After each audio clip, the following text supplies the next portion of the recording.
Liposuction procedure తర్వాత పాటించవలసిన ఆహార నియమాలు ఆర్ డైట్ ప్లాన్ ఏంటి అన్న దాని గురించి ఇవాళ మనం డిస్కస్ చేద్దాం. లైపోసక్షన్ ప్రొసీజర్ అంటే మన బాడీలో అబ్నార్మల్గా డిపాజిట్ అయిన ఫ్యాట్ని చిన్న మినిమల్లీ ఇన్వేజివ్గా రిమూవ్ చేయడాన్ని లైపోసక్షన్ అంటారు. చిన్న చిన్న రంధ్రాలు చేసి పర్టికులర్లీ టమ్మీస్లో ఈ లవ్ హ్యాండిల్స్ అంటారు కదా, ఈ ఏరియా థైస్, హ్యాండ్స్ ఎక్కడైతే అబ్నార్మల్గా మనకి డైట్ అండ్ ఎక్సర్సైజ్ చేసినా తగ్గట్లేదో అలాంటి దాన్ని లైపోసక్షన్ ప్రొసీజర్తో ఈ అబ్నార్మల్ ఫ్యాట్ని రిమూవ్ చేయడం జరుగుతుంది. అయితే ఈ సర్జరీ అయిన తర్వాత ఎలాంటి డైట్ ఫాలో అన్న దాని గురించి వాళ్ళు ఎక్స్ప్లెయిన్ చేస్తాను. ఇమీడియట్గా సర్జరీ అయిన రోజు ఎనస్థీజియా నుంచి రికవర్ అయిన తర్వాత ఫస్ట్ లిక్విడ్ డైట్తో స్టార్ట్ చేస్తాము. సో ఫస్ట్ లిక్విడ్స్ స్లోగా వాటరు, తర్వాత జ్యూసు, ఇలాంటి కోకోనట్ వాటర్ ఇలాంటివి ఇస్తాం. నైట్ స్లోగా soft diet, idli, curd rice ఇలాగ ఏదన్నా కొద్దిగా తినడానికి ఆ రోజు కంప్లీట్ అవుతుంది.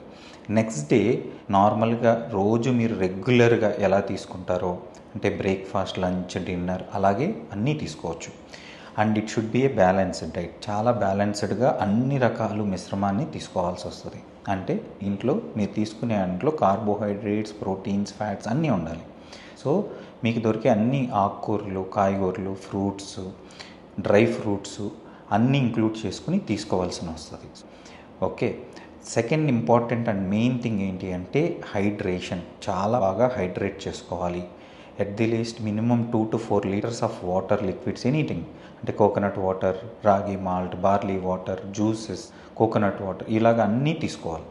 బాగా హైడ్రేట్ చేయడం వల్ల ఏంటి అంటే బాడీకి 2 రకాల ప్రయోజనాలు. ఫస్ట్ థింగ్, హీలింగ్ అనడానికి మన బాడీకి వాటర్ కావాలి. సో ఈ వాటర్ని మనం అందించడం వల్ల హీలింగ్ అనేది తొందరగా జరుగుద్ది.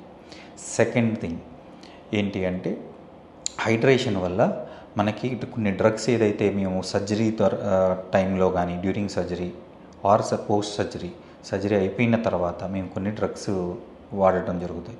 ఇవన్నీ బాడీలో నుంచి ఎక్స్క్రీట్ అవ్వడానికి అంటే బయటికి వెళ్ళిపోవడానికి యూరిన్ ద్వారా ఉపయోగపడుతుంది. సో హైడ్రేషన్ చాలా చాలా ఇంపార్టెంట్, బాగా చేసుకోవాలి.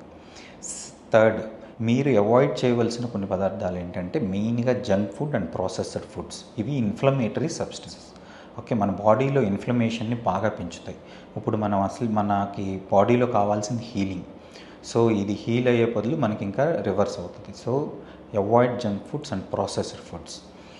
సెకండ్, బాగా సాల్టీ ఫుడ్స్ ఉంటాయి కదా, హై సాల్ట్ ఫుడ్స్ని అవాయిడ్ చేయాలి. అంటే వీటిల్లో పికిల్స్, చిప్స్, ఫ్రైస్ ఇలాంటివి తీసుకోకండి.